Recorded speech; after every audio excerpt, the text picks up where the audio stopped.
Hi, everyone. We're having a conversation today with Aunt Sandy, Sandra Abstinence Scott, and she is my dad's sister. And I just wanted to have a chance to talk to her and for my kids to get to know her better and be able to share her with their kids because to me, she's one of the most beautiful women in the world, inside and out. And she is my first true example of a Proverbs 31 woman. Not too much hype for you, Aunt Sandy, I Thanks hope. a lot. All right, just tell us a little bit about when you were born, where you were born, who your parents and grandparents are, anything you'd like for us to know. Okay. I was born in a large wooden house not very far from the Gents Branch Church. And I was born in the house, and we stayed there for a while with my mother's brother, Uncle James, and Aunt Jackie. And that house is not very far from where we are right now, but we didn't actually live there. So it's one of those at-home births with no doctors around. I don't think so.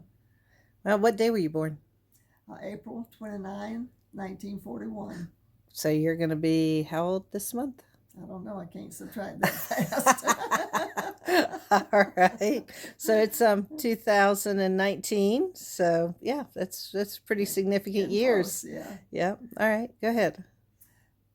We lived in that house for a little while, and I think while my mom was still in that house, she married Robert Abstance, who is my stepfather, who is my dad to me. And he's always treated me like all of his other children, and I have appreciated that, especially as I have gotten older, because he's a lovely man. He was very sweet, very funny, worked hard. He would work. He would go to work in the mornings at one job and come home after lunchtime and start another job. And part of his job after the farming was driving a Clausen's bread truck, and he enjoyed that. He loved to meet people. He loved to talk to them and find out about their lives. So his route was not only long; it was longer because he took the time to enjoy his people. So that was a good thing. But that's part of who he was. He loved to talk, and he would go and meet the new people and set up new accounts with the bread. And in the summertime, he would let me ride with him once or twice during the summer, and I would be able to sit in the truck with him as he drove around to the different places that he had to stop. And a lot of those places were where people that had gotten to know. One of the places that we stopped early in the morning was a boarding house in Orangeburg, and the lady that ran the boarding house looked like a boarding house lady.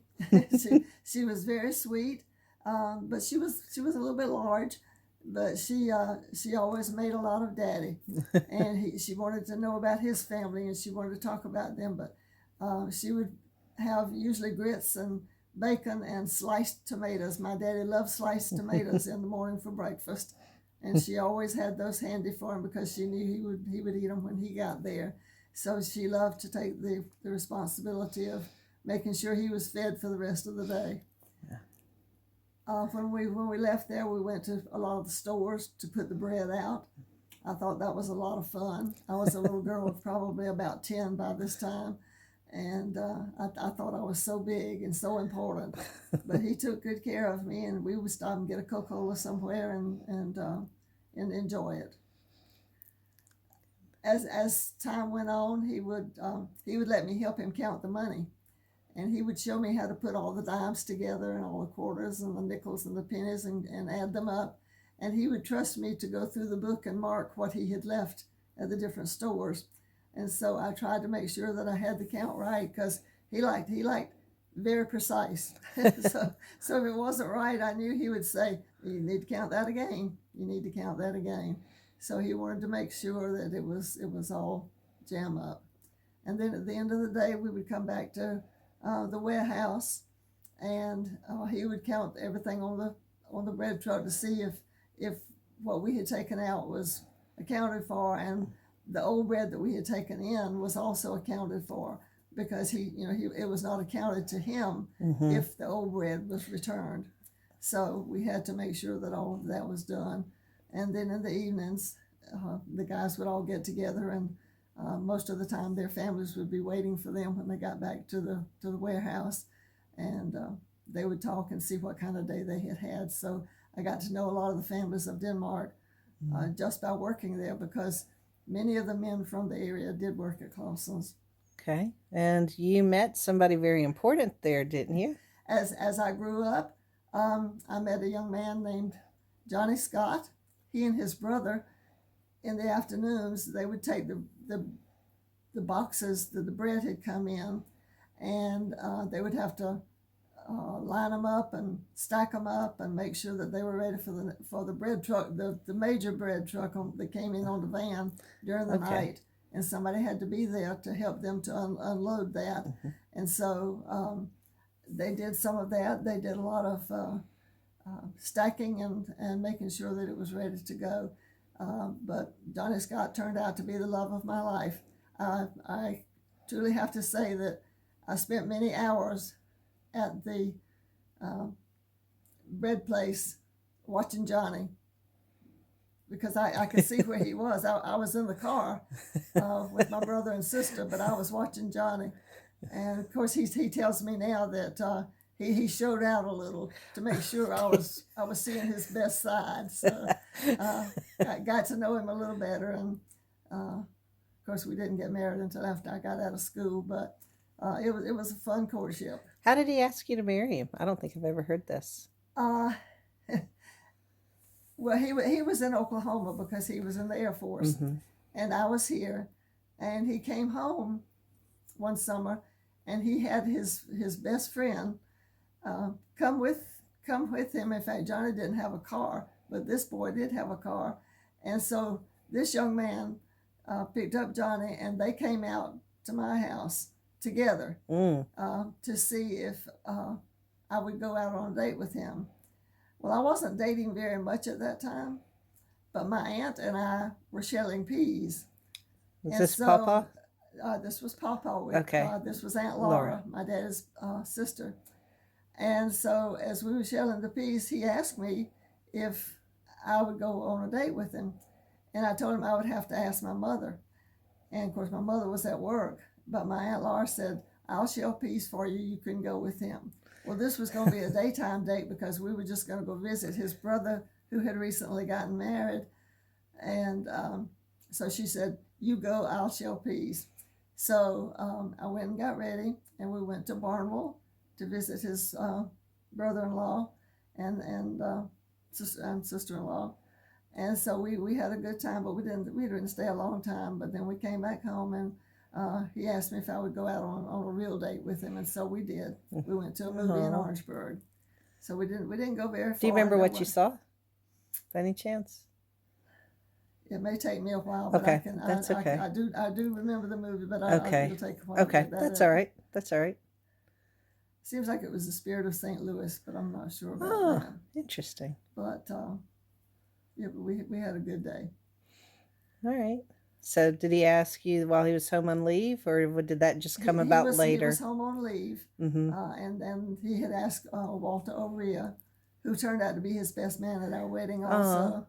But he asked if he could use his car because Johnny didn't have a car, and Walter let us use his car. So we went to watch the movie. Nice. It was a good time. Nice. We didn't have all these burger places and things like that, but in Denmark we had a place, and it was run by a wonderful family, and they had all the hamburgers and French fries and all those kinds of things, and there were usually 10 or 15 cars in their parking area, and a lot of times whatever car you were in, 5 or 6 or 7 more people would come and get in your car, and it just made it all the more fun. So well, good. It was a really good time. Good. They there were not the big burger joints like you have today, but it was very special. The food was very good. Good. So that's where people hung out. Now, when did y'all get married? What's your wedding date? We got married June the 28th, 1959. All right. I had just graduated from school. Oh, wow. And so I graduated in June, and we left after we got married and drove. Our honeymoon was driving to Oklahoma to go back to the base that he was stationed at. And Johnny had always wanted to go overseas, and he told them that he would. So when we got back from our honeymoon, the very first thing we found out was you have orders to go to France. Wow. So here we were, newlyweds, not having any idea, but we were about to be going to France, and we were going to be stationed about 50 miles from Paris. Oh, wow. So think about that for a honeymoon. And we could, after we got a car, we were able to drive to the town town of Paris, and it was beautiful. Everything looked so different there. The stores looked different. The people dressed a little bit different. The women all wore high-heeled shoes, and they walked on those cobbled streets, and I would have turned my ankle the first day, because I just could not imagine them walking in those high-heeled shoes everywhere they went. And they always carried a bag, and the bag, when they were on the way home, it had their groceries in it, and it had the French bread, the loaves of French bread that are about 3 feet long.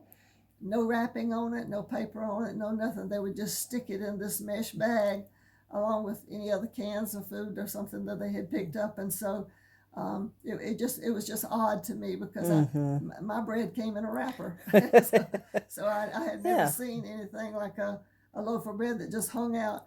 But we have loved French bread ever since. And what they could, after we got to France, we met some people who also were going to the same base where we were going, and they knew a little bit of French because they had been stationed in France before. And so we had to take a train from the airport to the base. And so they said, well, you come and stick with us, and we'll show you what to do. So I had my first jambon sandwich, which is a ham sandwich on the French bread with just butter. No mayonnaise, no mustard, it was butter. Was the best thing. Oh, it was so good, and we still love it like that. So that was our first treat to France. And of course, there's wine everywhere. In fact, when you sit down to a table, they bring wine, but we didn't drink wine, and so we didn't partake in that. But everything was wine. They didn't bring you a glass of water; they brought you wine, and so it was our introduction to having wine everywhere. But we didn't drink it. So we had a house. The house was about 30 miles from the base, so we had to drive a long way to get to the base. And our grocery store, which was the commissary at the base, you had to go that far to go to the grocery store. Yeah. But on payday, all the GIs were the same. They didn't have any money left from the payday before, and so paydays were full of people. It was stuffed, and so you had to get what you needed and get out the way, because they didn't want you to stay around and be in other people's way. And you didn't mind. Everybody took their chance and took their turn to do what you had to do. But France was a wonderful place. It looked different from South Carolina, and the buildings looked different. Many of the housing areas that people lived in, it was like a family commune. It was built, a fence was built around it, kind of a wooden area or kind of concrete, but it was built so that you could house the animals and the farm hands and anybody. Everybody lived within this big fence, so you didn't have to worry about the animals getting out unless you wanted to take them out to a field so they could graze. And so we enjoyed knowing about that, because we were farmers, used to fences and all those things. But one of the first things that caught my eye there was that when they plowed, they didn't have a tractor. That was in mule days. And so they would have a big turn plow, a turnover plow, and it would dig just the one rut. But it was so deep. They didn't just plow the top surface. They plowed the deep areas. Wow. And it was amazing to watch them plow, because it was just such a big turnover. And I had never seen it, even though I grew up on a farm. I had never seen that kind of plowing. So it was hard to to imagine that somebody could walk behind a plow like that. Mm-hmm. And the cows were in those fenced in areas. The children played inside, so you didn't have to worry about them getting down the street and Right. not being able to see them play. In fact, one of the houses that we looked at to rent was in one of those places, and we went in and we looked, and the apartment was very nice, but it had dirt floors. And I wondered how in the world was I going to keep a dirt floor. I'm used to sweeping dirt off of my floor at home, but I had never had to think about having a dirt floor. But it was amazing. But we decided not to take that apartment, but we lived off base in another kind of housing. Mm-hmm. And so we had a good house, a nice place to go, and all the people that were around were military people. Yeah. And the children all played together, and everybody knew whose child was who, and we had to send them at the end of the day. Oh, so you had a good career in the Air Force? We had a good career in the Air Force. What did Uncle Johnny do in the Air Force? He was what you call a flight simulator technician. Oh, wow. He could fly all over the world and never leave the building. They set up the cockpit of an airplane in a building with multitude of computers around, and these were the computers that took up rooms full of space. It was not something you could hold in your hand. Wow. And so all of that put together made an airplane. And so the pilots would come in and practice on those computers, and it was, I mean, it was a computer, but in the cockpit, and they would. Johnny and his team would let them fly normal, but then they would give them a problem. An engine goes out, or I bet he'd be very diabolical about that. Johnny was very diabolical. In fact, they loved to get some of those big brass colonels and people and give them a problem. And he said the language that would come out of the cockpit when they would do that to them was not really printable. But he said they enjoyed it because, they were the big people on campus. And this little peon sergeant crashes the plane. And they did not like that. It was they gave him a hard time about it. But the ones that gave him the hardest time, they remembered, and they would remember the next time. You think I had you bad the first time? I'll show you what's bad this time. But they would crash and burn, and so but it taught them a lot. Yes, yeah. Because this could be a real situation, so you need to be prepared, and it was fun for them. I never knew that's what he did. He loved it. Loved it. He's a smart man, isn't he? He is very smart, very smart. Yeah. We had a place, we had a church that we could go to when we were in France. It was not an actual Southern Baptist church, which is what we are, and it was we would have to go downtown, and we have to walk a ways to get to the church, but it was actually a Catholic church. Oh, wow. But they allowed us to come in and use the building in the afternoons, and so we would go in, and one of the chaplains from the base would come and preach the message, and we didn't have any Sunday school. The Sunday schools were actually in people's houses back at the base.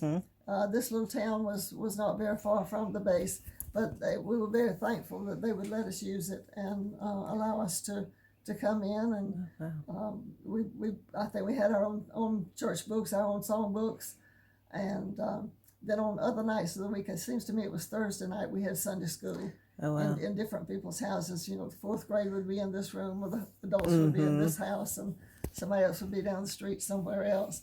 But it was wonderful. Now, John, your oldest, was born in France. John was born in France. He was, and so my parents did not know he had actually been born for about a week. We didn't feel like we had the money to send a wire. But just as soon as somebody could get to a piece of paper and pencil, we sent them a letter to say that John had been born. And of course, they didn't see him until he was walking, but I can't remember right this moment how old he was. But that was a big deal. Wow. But when I went into labor, during the night, and I knew I wasn't moving too fast, and so we waited until till daylight, and so I went to work with him, and he took me by the hospital, and they said, "Yep, I think we better keep you." And so he went to work, and I stayed at the hospital, and so he kept checking on me during the day, and I wasn't really doing very much. And so when he was ready to go home, I said, "Well, let me go to the bathroom before you go." And so I did. And when I went to the bathroom, I knew that something was happening. And so I told the nurse, and she came and checked me. She said, "I don't think you're going anywhere. You might want to stay for a few hours." And of course, John was born a little while later. So it was a good thing he stuck around. It was a good thing he stuck around. And they allowed him not to be in the room with me, but they had fixed a window so that he could look through it, which was very unusual way back then. You know, they sent the men home or sent them Fishing. somewhere fishing. And so that's actually where Johnny was when our second child was born. He was out fishing. That just doesn't seem fair. It doesn't seem fair. I had to do all the work. But Terry was actually born when we got back to the States, and we were living in Florida. Okay. And Mother had come down because she was working, and she had like 2 weeks off, and she'd already been there for a week. And of course, I was not doing anything towards labor. And she told me, she said, I'm gonna have to go. And so I think it was the next day when we got up, I knew that things was beginning to happen. So that's when Terry was born, and that was when we were in Tampa, Florida. So we had our house full by that time. So Yeah. a lot of good things and bad things. And where was Sue born?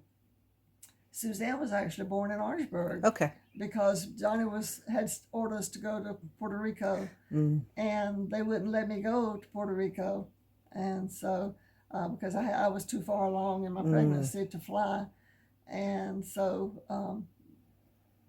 Mother came down to Florida to Puerto Rico at one time to see us, and she and Daddy and my Aunt Laura and my brother Bobby came to see us, and they flew. Mother had never flown. Of course, my dad had, because he had been in the military, and he had to fly from the States to France, and so we had quite a time when they were there, because while they were there, the airlines went on strike. They could not get back home. I didn't know that. And so the fun was, we got an extra week with them in Puerto Rico, and had an opportunity to show them lots of different things. And one of the crazy things about that trip was, my mom and dad were used to riding on the road. And in France, in Puerto Rico, you drive anywhere you want to be. And so you would be going along, and somebody would go up on the sidewalk and up on the edge of a building, up toward the edge of a building, instead of staying in the highway. And so Mom and Dad were just holding on to their seats because they couldn't believe that the drivers were so crazy. But we made it fine, and we got them back to the airport in, can't think of the name of the town. San Juan? In San Juan, Puerto Rico. And so that they could fly back home. But it was a week that they got to stay extra, because and Mother was worried about her job. But when she called, they told her, we know you can't get home, because they were hearing the news here too. But we had such a good time. Good. And they enjoyed the Puerto Rican food. Good. And so it was a fun adventure for all of us. And was your brother missing his girlfriend at the time? He was missing his girlfriend so bad. That's all I've ever heard about the trip. All he could talk about was getting back to South Carolina. Well, when they got back to Florida, because they had flown to Florida, right? I don't think so, but I think that's right. I don't know. But anyhow, when they got back on this side of the world, he wanted to get in that car and get home, and I don't think it took near as long to get home. You're right. I've heard that, yes. as it did for him to get to the plane when they were coming down to visit me. But I bet I could hear Grandma in the car right now talking about that speeding. that was my first adventure with my brother, and having a real solid girlfriend. That's all he could talk about. And so he had to get back home to Miss Vicky. Oh. So we had a grand time. Good. Now, tell us about the wedding dress. This is one of my favorite stories. my wedding dress actually belonged to my cousin Kay. And when she picked out that dress, I was actually with her because I was one of her bridesmaids. And so when we went to look at the dress, we both just fell in love with it. I was not thinking about a dress for me ever, Right. at that time. And so it was just one of those catch your eye kind of a dress. It had a big skirt with lots of tulle lace. It had a little high neck on the front, and it looked good on her. It looked very good on her. And so she got married that year. Well, by the next year, uh, Johnny and I had decided to get married, and then I used her dress. And I understand about 5 people used her dress, but at some point the dress disappeared. She does not remember. She did not remember where it, what happened to it, and no one that had ever used it remembered that What happened they to didn't it? give it back or something. We don't know, but it was a beautiful dress. Mm, mm. I love that story. It's so funny because I remember seeing it on, I think Rose wore it, Rose wore it. She did. and then it was like, that dress looks familiar. So Yeah. it was interesting. I love I that. think and it fit all of us, even though we weren't the same size. Y'all are all It so fit different. all of us. And my girls wore green, and my mother. I had 2 little flower girls, and my mother made the dresses for the flower girls with the same kind of fabric. She got it from the dress shop. However, I Wow. don't know how she did that, but it was green like ours, and so Neat. it was a fun time. Well, tell me a little bit about your mom and dad and growing up. I mean, because y'all, it was right Depression era, coming out of that. This is a poor area now. Right. It, The it was just right after the wartime, and they got married, and I had a sister and a brother, and we all grew up, of course, in the same household. But I can remember when my sister was born, we lived in an apartment with an upstairs, and the lady that lived downstairs was just as nice as she could be. But my mom always said she was a nosy person. A lot of landlords are like that. yeah. But anyhow, this lady was determined to be at the foot of the bed when I was born, or when my sister was born, and so my mother was just as determined that she would not know anything about it until after the baby was born. And true to herself, Mama said she didn't hardly make a noise when she was giving birth, because she said she knew that lady would be right up the stairs. But they were so excited that they kept it from her. But the house still stands, and Wow. lots of people have lived in it, and so it was a good thing. But shortly after that, my mother and daddy moved in with his mom and dad for a while, and so I grew up in a big wooden house with lots of big. Well, they were big to me then. They probably were not as big as my memory thinks they were. It had a porch that went all the way across the front of the house, wow. and we had a swing on one end, and we loved it. It was just so much fun. But on my grandmother and granddaddy and we lived on one side of the hall, and my uncle, who was my daddy's brother, and his family lived on the other side of the hall. Which brother?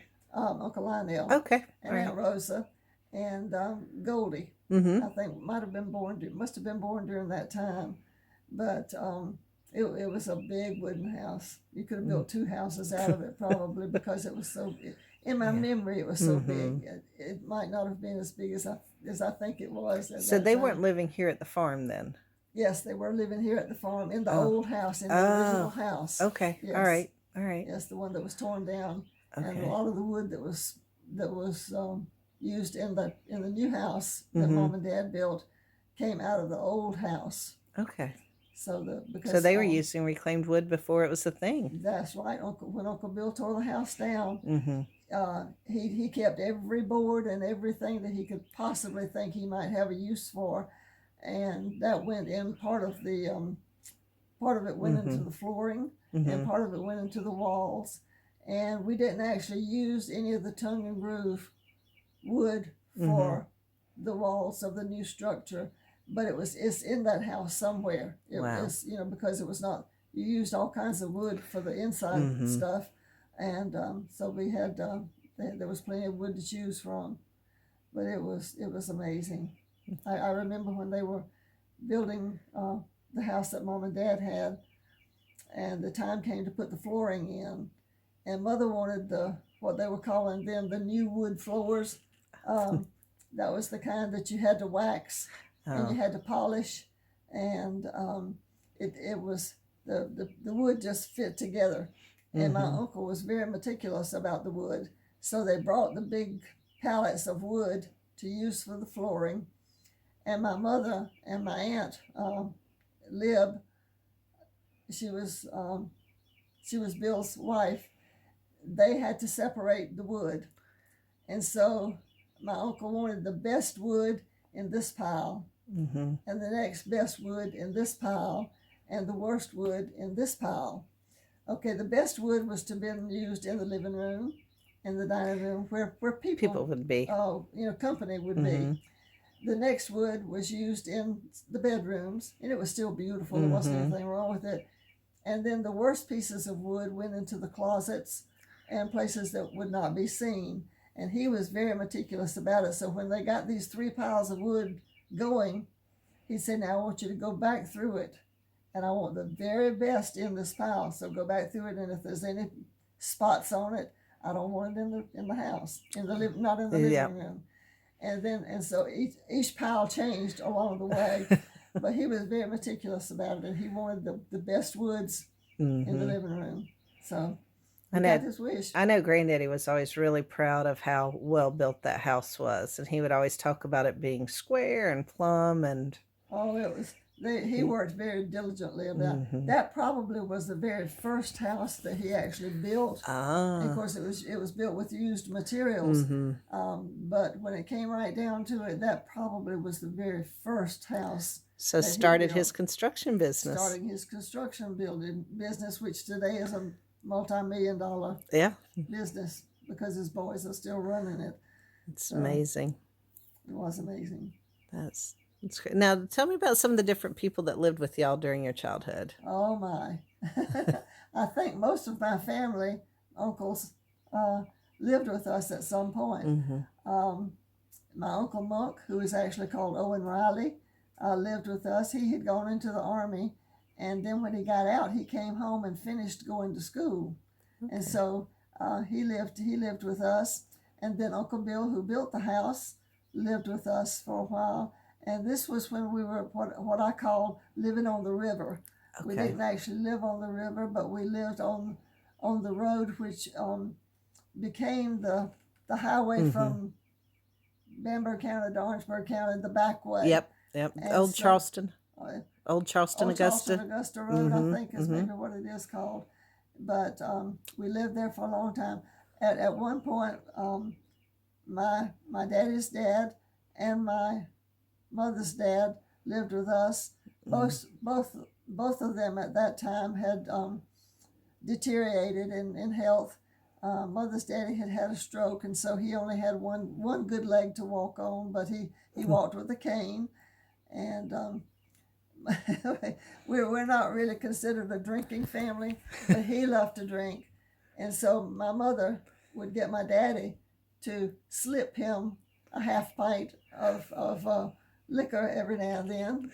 And my daddy declared that he could walk better when he had a little bit of the liquor in him than he could when he was totally sober and trying so hard.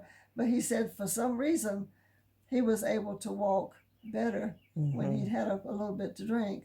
And he wouldn't drink it all the same time. He would parcel it out because he didn't know when Daddy would bring him another one. But he thoroughly enjoyed it. And my uncle, which was Dad's dad, his mind got to where it was not so good, and so that was a little bit harder to deal with. Mm-hmm. And then at one point, my great aunt, Carl Lee, lived with us for a while, and she had lived in Savannah during most of her married life, and so Mother and Daddy went down and got her and brought her here because there wasn't anyone there to take care of her, and so we enjoyed getting to know them. And of course, as young people and growing up, my brother and sister and I, we felt like sometimes we couldn't do some of the things we wanted to do because we had to help take care of them and be there for them. And so there were times when we felt like it was not a good thing. But looking back, we learned so much from them, and we watched them go through a lot. So it helped us to face some of the things that we go through today, I think. Yeah, you went through a lot during your childhood. We had a lot. We had a lot. My brother, when he was, I'm not sure how old he started this, but I think he was in the fourth grade, third grade or fourth grade. Yeah. And he got he had strep throat, and he was very, very sick. The doctors did not believe he would ever pull through, but we had what you call an old country doctor that lived here in Denmark, and he didn't take no for an answer. This was Dr. Joe Thomas, and he was at my house every day, every morning. A lot of times he'd be there before my sister and I got out of bed, and he would be there every night. The last visit he would make would be to my house, and it's hard to talk about even that, but he helped to pull him through, and I know I have to give God the credit. But it was so hard to watch him. He wouldn't be able to play. He couldn't get up. He couldn't even sit up in the bed yet. For months, he had to lay flat on his back. And Dr. Thomas sometimes would come on Monday and he'd say, "Who's been here this weekend?" And Mama would tell him who had been there.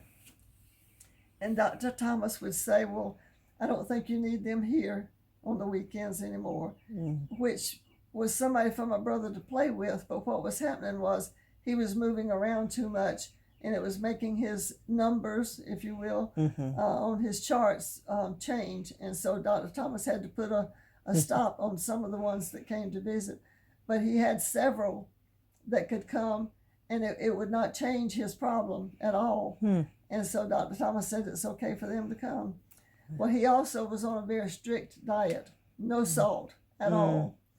And so he would have T-bone steaks before I knew what a T-bone steak was, because that was one of the meats that didn't have so much fat in it. And so Mother would get a frying pan and put it in the oven and bake it until it was just right. And he enjoyed eating high on the hog, so that that we used to speak of. But he would have ground round for hamburger meat, and he could have vegetables. He could have some fruit, and the church would bring us so much food, but a lot of the food was things he could not eat. Right. Even though you'd say, don't bring this or this or this or this or this or this, he can't eat. And so there were a lot of times that my sister and I benefited from that because we got to eat the leftovers. So there were lots of juices he couldn't have, and so we could drink them. But he got the very best kind of food that we could find for him, because Dr. Thomas said he can't have this or this, but it's okay to have this. And so my mother's very strict. If he wasn't supposed to have it, he did not. She did. When she got sick later, she did the same thing. But as Bobby began to get better, there was a piece of paper that had the things he could eat on it. And every now and then Mother would try to introduce something new that he had not been able to eat. And he said, "Is it all right for me to eat this?" And Mother said, "Yes, it's on your list." And he'd want to see that list. Now, this was a little guy. This was not a teenager. He was a little guy. And he lost so much weight. His little arms and legs were so little. And we have pictures of him, and he looks like somebody from Auschwitz or somewhere, because it just looked so skinny.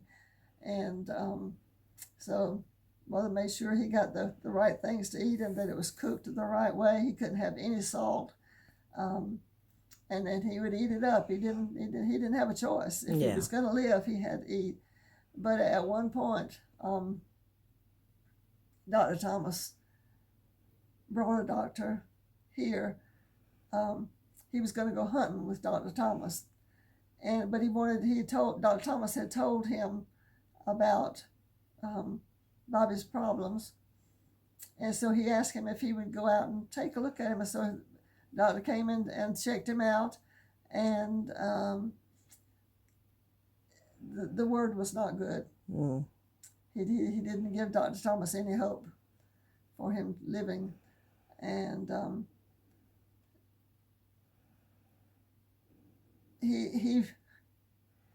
Dr. Thomas fought for Bobby. He fought for him, and there were a lot of pros and cons on what you could do, and it used to be called Bright's disease. It's also known as glomerulonephritis, and I think it's still known by that. Well, today they can do transplants and they can do all kinds of things, but they were not doing transplants then. And so it was just a trial and error thing. But Dr. Thomas was determined, and my mama was determined, and you put two determined people together, you're going to make it right. So we went by all the rules, and we tried very hard to make sure he would not sneak and take something. If a child came and they had something, mother tried her best to be sure that they ate it, not in his room. Because she understood kids want to be kids and they want to eat whatever's available. And so she tried to make sure that if a child had something, that they ate it away from him. But those were hard days because, kids are kids and they want something. But there were many trials and errors and things. And then we got to the point where the doctor said that he could get up a little bit. Well, getting up from flat of the bed meant putting a pillow under your head a little bit for a few moments, not for half an hour, but for a few moments. And so it went for him laying flat on his bed to being able to take the first step. That was a long time. He didn't just do that in a day. And so it was hard on him and it was hard on us to watch. And I slept with Bobby every night during that time because Mother and Daddy both worked. And so if she kept working a full-time job during all of this. Mother was still working a full-time job, and Dad was too. Oh my goodness! And so I slept with him so that if there was a need during the night, that I could alert Mom and Daddy to. But also, selfishly, it gave me a chance to watch a lot of TV because he had the only TV in the house. So I had to stay up as long as he stayed up because then I had to turn the TV off. But we had a good time and we enjoyed it. But, we didn't look at it as something dire. You just did what you had to do. Yeah. And so I would make sure that he had whatever he needed, whether it was a bedpan or a book or anything. And at one point, somebody gave us some of the darts that you shoot in a gun, and they stuck on the wall. And I think Bobby must have had 1,000,000 darts. You should have seen the wall.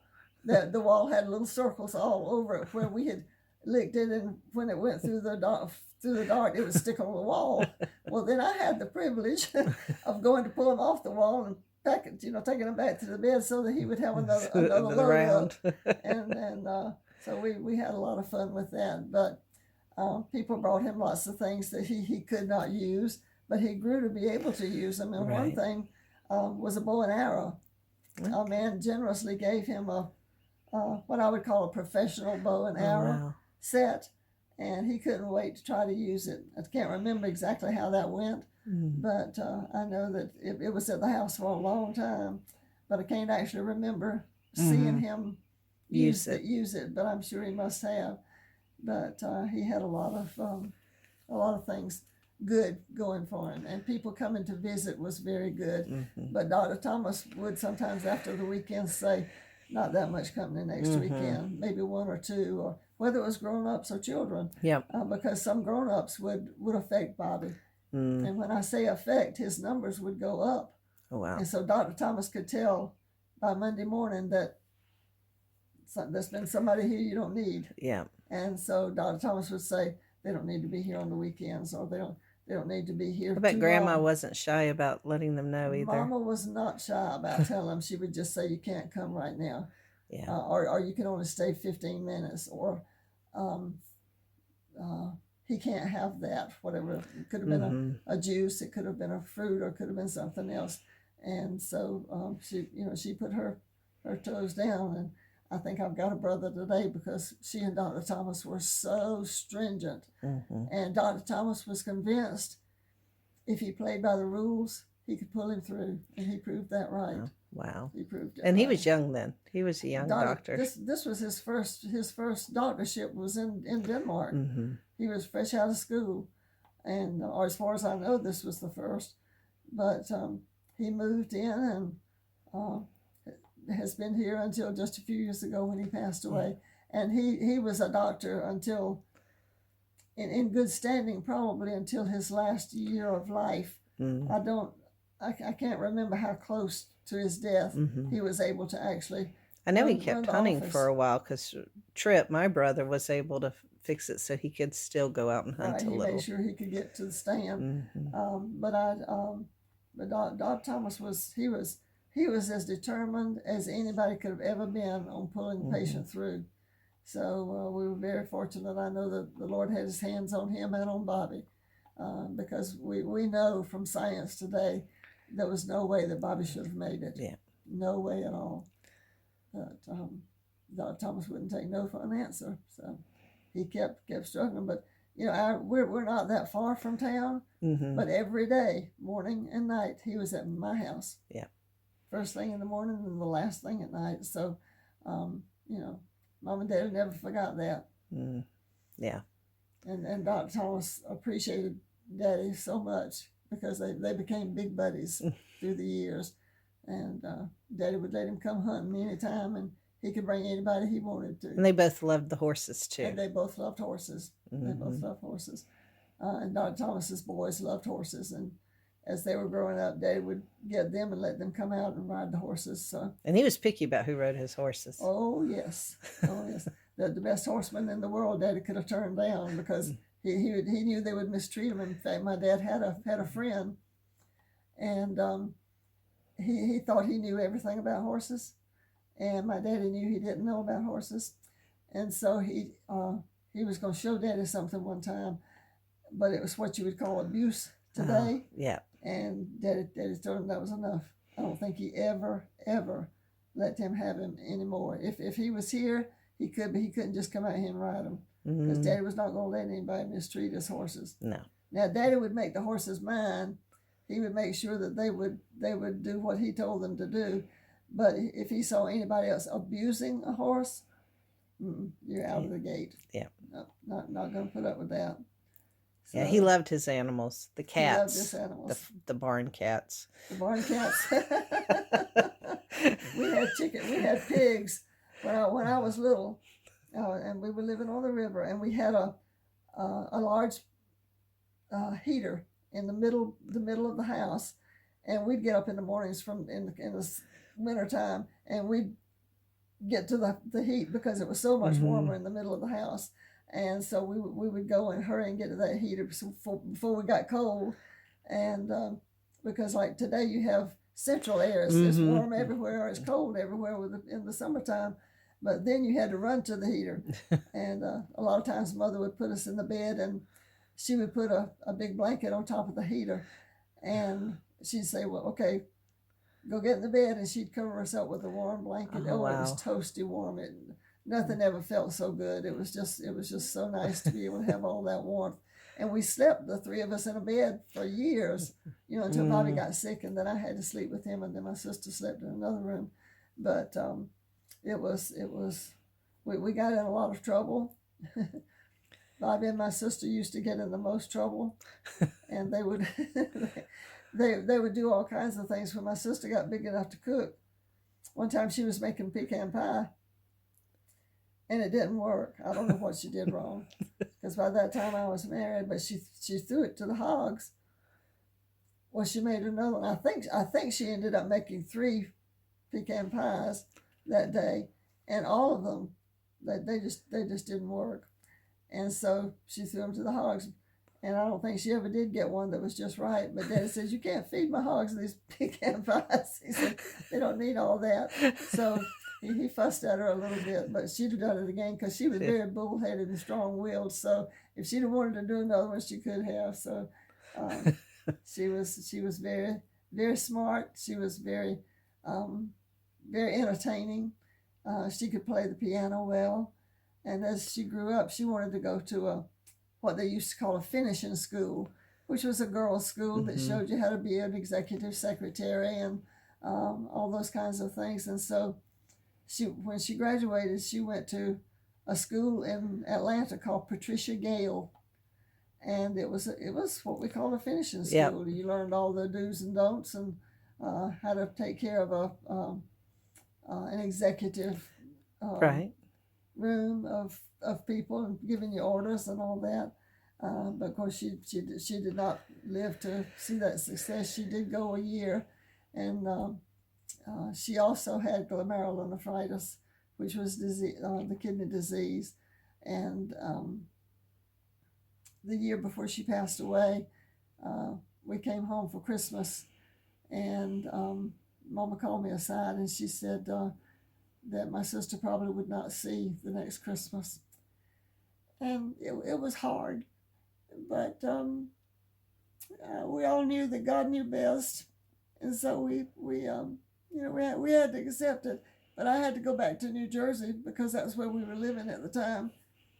And just a short time later, um, Rose, my cousin, called me and she says, "Mama says it was time for us to come home." And so Johnny brought me home, and then he went back to New Jersey.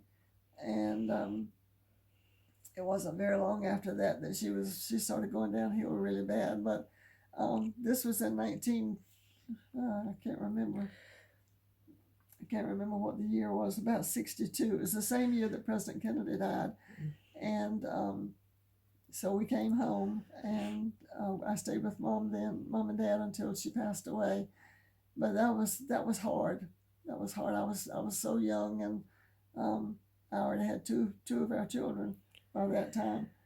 But mom and dad were so strong, and it was hard for them too. So we the Lord helped us through that time, and it was tough. But mom and dad were so tough, and I wondered so many times how they had gotten through some of the things that they lived through. And um, somebody would say it was part of the Hightower in them. Well, my mother was born a Hightower, but my dad's mama was a Hightower, so they had a double dose of the Hightower, and I think they passed it on. But they didn't put up with any dumbness. You just it either is or it isn't, and you're either gonna do it or you're not. And they were quick to say you're not gonna do that, and we didn't say why. Mm-hmm. Today it's you tell your child you can't do something. Why? Until you talk them into Yep. letting them do it, and it's not a good thing. But there was no in between back then. It was either yes or no. And during the time that Bobby was so sick, in fact, he was still in the hospital. Um, one of my junior seniors was coming up, and Mama said I could go, and I did. And the next day, she wanted me to go and stay with Bobby at the hospital, and so I took my corsage from the junior senior and I pinned it on his pillow. You would have thought I had given him $1 million, but it was the right thing to do, and it was a fun time, but it was tough. It was tough, but that was one of the times that I felt like I could do something for him, Mm-hmm. and so we muddled through, but it was tough. It was tough. He couldn't go outside and play with the kids, but when he could, it was a big day. It was a big celebration, and today he'd rather be outside than anywhere. Yeah. So he learned a lot, but he went through a lot to get to where he is today. He's a big old strapping 6 foot something guy, and he's tough. He's tough. But I think all of that made him tougher because he knows what can happen if you keep on keeping on. Well, How about grandma telling jokes so I can quit My crying? mother loved jokes. The little cute ones, a little bit naughty, but they weren't bad jokes. And she would start to tell a joke, and my mother would begin laughing before she could ever get through the joke because she knew what the end result was going to be. And she would laugh until she would have to hold her stomach to make sure that she didn't uh, have a problem. So she would just. It was hard for her to get to the punchline. It was because she was enjoying the joke because she knew Yep. what the punchline was, and so she would just enjoy it all the way to the end, and then enjoy seeing you laugh because it was such a funny joke. And she loved them, and she That's would it. tell them all the time. That's funny. And the kids would say, "Grandma, tell me a joke." What about their faith that grandma and granddaddy had that they passed to y'all? How instrumental has that been? I remember always going to church. Mm-hmm. I probably the first years of my church going was in what we call the old sanctuary at Denmark First Baptist Church. And I remember my grandmother taking me to church, and she would she would hold my hand, and they would give us an offering to take. It might have been a nickel or a dime or Mm-hmm. whatever, but they would give us something so we could put it in the offering plate or take it in our envelope. And they always took us to Sunday school. They always took us to Bible school, and we had such good times at Bible school. Um, in fact, a lot of times, I remember several times we even went to Bible schools at neighborhood churches. Mm-hmm. It was not our church, but it was another Baptist church. And we would meet a lot of new people and be able to play with people that we had not been raised with. And that was a lot of fun. I remember going to GA camp Mm-hmm. and being able to get to know other people from other places. You know, when you meet somebody from Spartanburg or some other place, you think that's so far away when you're a little person, and so we enjoyed that. But our parents and grandparents just were they so instilled in us to go to church all the time, and Did they we live it did. out at home as well? They lived it out at home as well.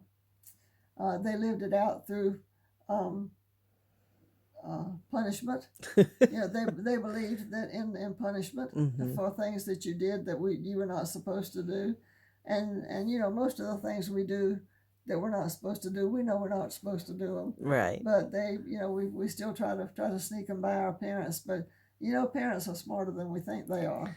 Mm-hmm. So they know most of what we're doing, whether we tell them or not. But I can remember them, you know, in their punishment, and it was not wasted. Mm-hmm. It was not.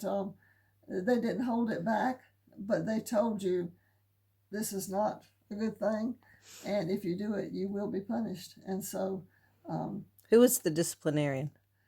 um, mom was probably mostly the disciplinarian, uh, but my but my spankings that I remember the most are the ones that came from my dad, Right.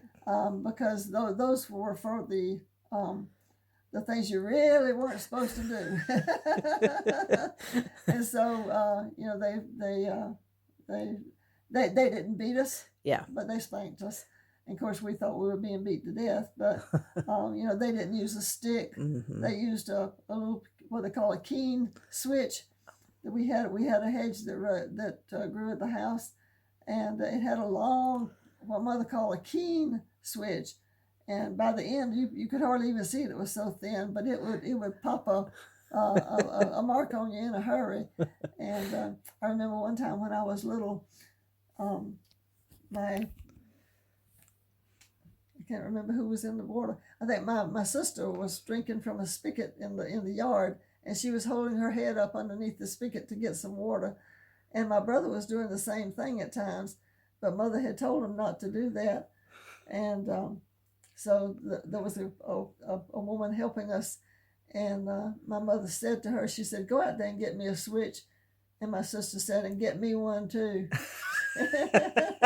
I think Bobby was the one drinking out of the spigot at the time, but she said, "Bring me one too." I don't know what she thought she was going to do with that switch, but if Mama was going to have one, she was going to have one too. But she told her in a hurry she needed one. but we had a lot of ladies that helped us during those years. And during the early years, my mother was not working out of the house, but we learned a lot from the people Hmm. that helped us. And that was a good thing. That was a good thing. But Now, who were the men and women that you looked up to and thought, that's who I want to be like? Because I feel that way about you very often. well, bless your heart, you don't want to follow me. um, Probably some of them have gone on. Hmm. Um, some of my uncles, Uncle Bill, always stood out to me to be a fine man, and of course he made it in the world without any help. He didn't finish school. Um, all of his sons graduated from college and are Hmm. doing well, and I had a lot of wonderful sisters. I mean aunts, sisters of Mama and Daddy, stand out. My Aunt Laura is such a strong person. She went through a lot in her life, but you wouldn't know it to see her because she was always happy. She was always cutting up. She was always living beyond what had happened to her, and so she was always very outstanding to me. And she stayed with us many times Hmm. through my grown up years, and sometimes we were sleeping together, and she'd say she loved to sleep with me because I didn't move. But once I went to sleep, I was out, and I didn't want to talk all night long, or I didn't want to I didn't keep jumping up and Hmm. running around and all that good stuff. But um, and I had another uncle that I didn't really know very well, my Uncle Faber. Uncle Faber was my mother's brother, and we never knew when he was going to show up. We loved him, cared a lot about him, but we never knew who he was. But mother would look out, and his car would be driving up, and she didn't know where he was going to be coming from or when he was coming, and he had a daughter, and I haven't seen her since I was a teenager.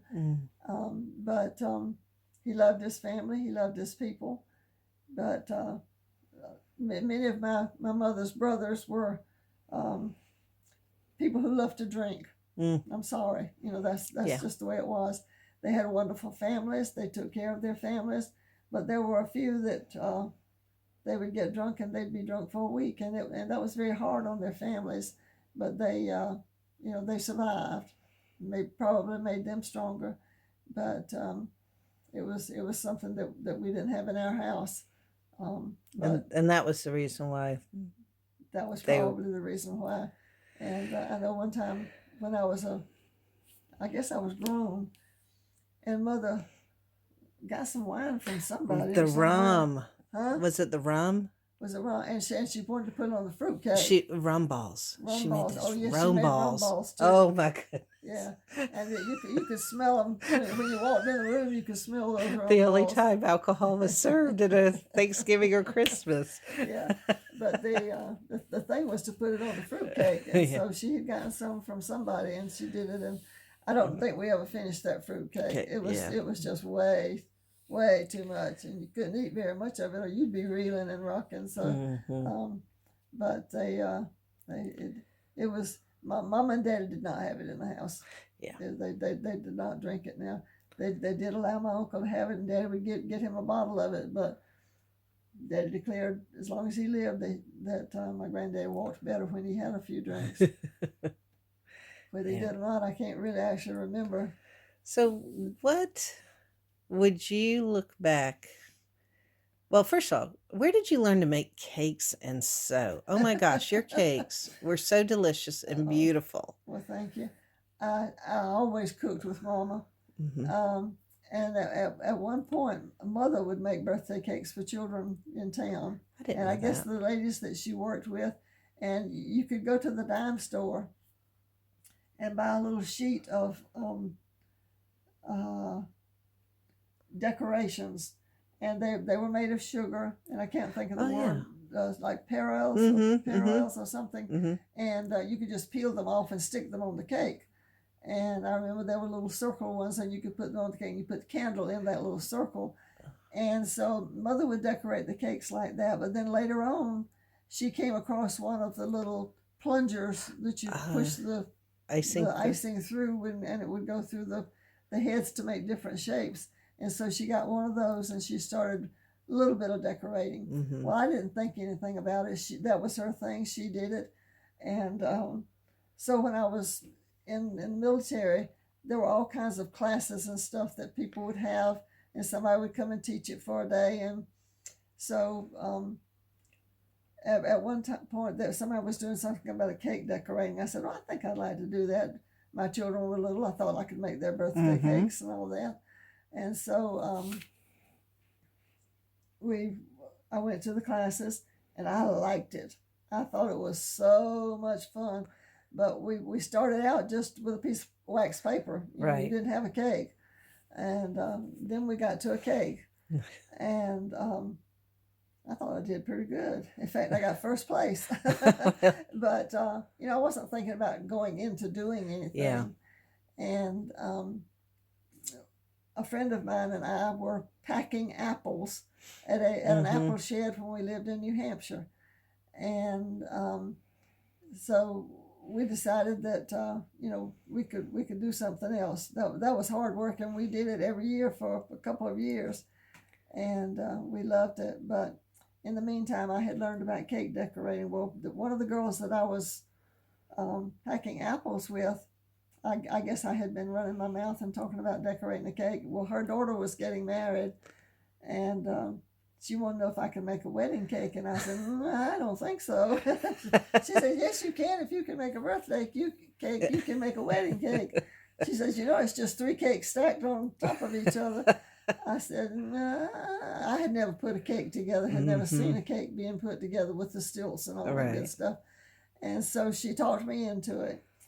And I think I still have a picture of that cake. Oh, wow. But I was scared to death to try to get it from my house to her house. Yeah. Because I could just see it, But I got the bug, I guess, How many wedding cakes do you think you made? Did you keep a record?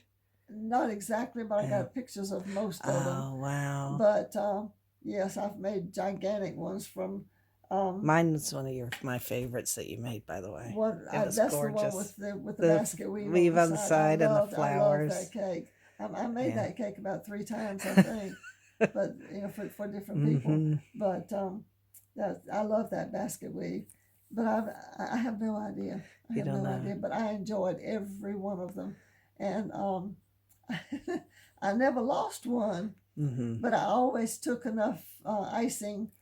Just in case. To be able to touch it up once I got there. And most of the time I didn't have to do much touching up. But there are a few cakes that you can't finish until you actually stack it. And so I always prepared to do that. But one time we had a cake, and I can't remember the car, but I could look in the back and I could see that it was sliding off to one side. And I told Johnny, stop. So I was able to straighten it up, but then when we got to the church, we realized that it was just sliding on the plate. But anyhow, after that, we were a little bit more careful. But he always drove carefully for it. But we didn't know why that one was sliding, but it sure wanted to slide off. But we didn't have a disaster. But I can remember the lady that taught us. She was talking about her cakes and her disasters, and I didn't want to hear about the disasters because I didn't ever want one. But I enjoyed every one I ever made. Every one I ever made. What was your most challenging one? One like yours, the basket weave. It's very intricate in that you've got to get all those loops over the sides. But another one was Terry's cake. It was hard to make, but glad we could challenge you. You're welcome. I appreciate the challenges, but I made them for as long as I could. I did. I loved it. Loved it. Well, you're so creative and so good at so many things. The sewing, and every time I look at the quilt that you gave us for our wedding, I love it. Well, I appreciate it. I've had to retire it because I was like, it can't get worn out. Getting a little ratty. Yeah. Yeah, they tend to do that after a few years. But I enjoy quilting. Somebody said, why would you want to cut up a bunch of material and put it back together? Well, it can make such beautiful patterns, and you can do Mm-hmm. such intricate work on them, and I love that. And I still love it. I don't know if I'll ever be able to. I've got several that I need to finish, and I don't know now if I won't be able to finish them. But the goal is to get them finished and get them to the Right. people. But um, I've got several that are unfinished, what we call UFOs, Yeah, that unfinished is. projects, unfinished projects. Well, But they are a challenge. being where you are, and neither one of us have sat here and done the math to see exactly where you are, what advice would you give to anyone about living their best life and being of service to others? Because that's something that I think you did beautifully well. Service to your family, service to your community, and of course, service to your God. I appreciate you saying that, but I think life has thrown a lot of challenges at me in different ways, and the challenges that we have are stepping stones to bettering ourselves. We can take that step and we can go splat, or we can take that step and take the next one and the next one and the next one. We all have challenges. Um, it can be health, it can be jobs, it can be family, it can be anything. But if we have to take every one of them one step at a Yeah. time. Now, is there anything you wish you had done differently? Like, if I could go back, I would have done that.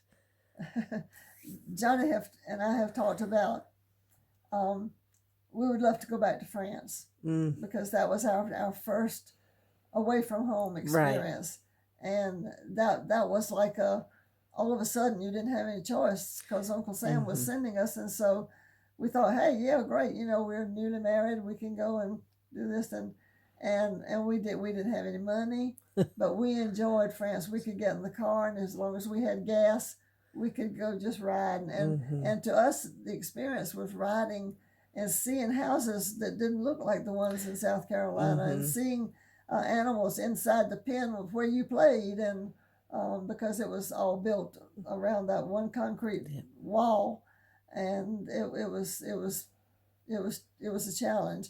And one of the things that we've enjoyed too is that being in so many different churches.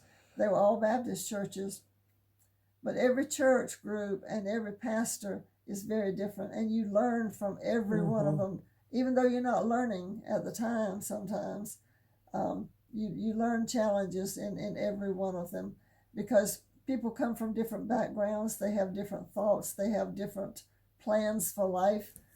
We have seen people who had so much potential just go splat because Hmm. they don't pay attention to the little things as they're on their way to greater things. Um, Taking care of family is so important, and I have believed that since I was a little girl, probably because that's the way I grew up. Um, Mother and daddy's brothers and sisters lived with us. There was hardly ever a time that I can remember in my life that somebody else Hmm. outside of our five um, was living with us for lots of different reasons. Hmm. But they were always welcomed. They were always welcomed back if they needed to come back. Um, there was never an offering box to say you need to bring Hmm. some money for this, or need a little Hmm. help here. There was never any of that, but there was always somebody else at our house, and Mother and Daddy were reaching out and taking care of them because that's what family does. And so I hope that we've been able to do some of that in our life. And when we were in the Air Force, other people become your family Right. because your family is not there. And there were so many times when we had to help families out that they didn't know what to do, they didn't know where to go. And I remember one time we were living in New Hampshire. Somebody called and wanted to know if somebody could come over because they were afraid they were going to commit suicide. Hmm. And I didn't have a clue. What do you say to somebody like Hmm. that? And I said, well, I don't know what we can do. And they said, well, please, just come over here and let them talk to you. Well, we did. Everything worked out okay. but I don't know what we said that was magical. I don't know what they needed to be said that was going to be magic to them. But everything turned out to be okay. But I had never met that kind of challenge before. I had no training in any of that, how you help people beyond a situation like that. Um, because I don't think there are any magic words at a time like that. You just have to being there is usually the most important thing. Holding their hands, trying to console them, trying to walk them, walk with them. Sometimes when you have to walk that road with them to be able to help them through. Um, my mother was a wonderful caregiver. She was somebody that you could go and talk to, and you knew it would never ever leave her lips.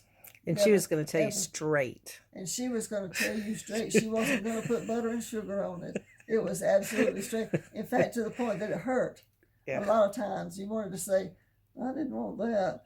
But she was so good at it because she had lived so much of it, and she knew what had to be done at certain times, and she knew the truth is the best thing, and the truth is the hardest thing.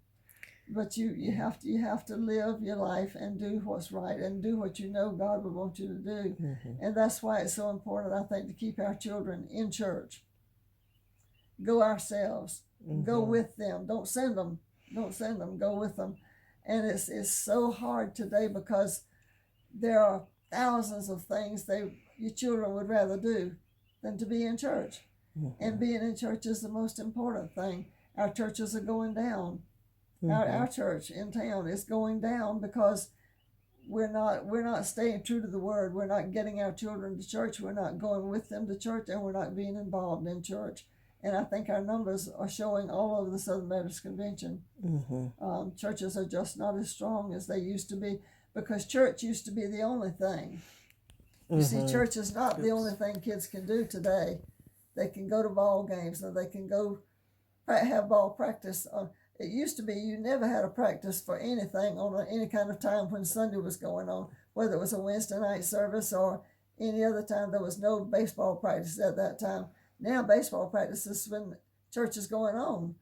And so families are making choices, and most of the time it's for the children to play whatever they want to. And I don't think that's a good thing, and I think it will tell on us eventually, but we've all done it. We've all done it. I've done it. Well, we have to, but it's I know it's not good. Yeah. But yeah, that's not a good thing. But we have to keep our families together. We have to keep them abreast of what's going on. They are. They know what's going on. Yeah. But they can read us like a book. When we're telling them no, and they know they're going to be able to get by. They know that look. They know what's coming. But we have to stick to our guns. We have to stick to what we've been raised in and know what's a good thing. So there's so much we need to teach them, but we're slowing down. Well, I know you've loved your family well, and you've loved us well. I'm so thankful that God brought you back to Denmark, and you were so formative in my growing up years, and I can't tell you how much I appreciated you and Uncle Johnny. Well, I appreciate that. We love our family. We missed our family so much when we weren't here. But Johnny's family was not that close. They still are not. And so it was a whole new world for him to come into our family and have people all the time in your face, really, because there was always somebody here. Yeah, we've enjoyed life, and it's been very good. Some of the parts have been tough, but it's been good. You would do it all over again? I would do it all over again in a heartbeat. Good to know. Yeah. Thank you. You've been talking a very long time, so thank you so much. Thank you.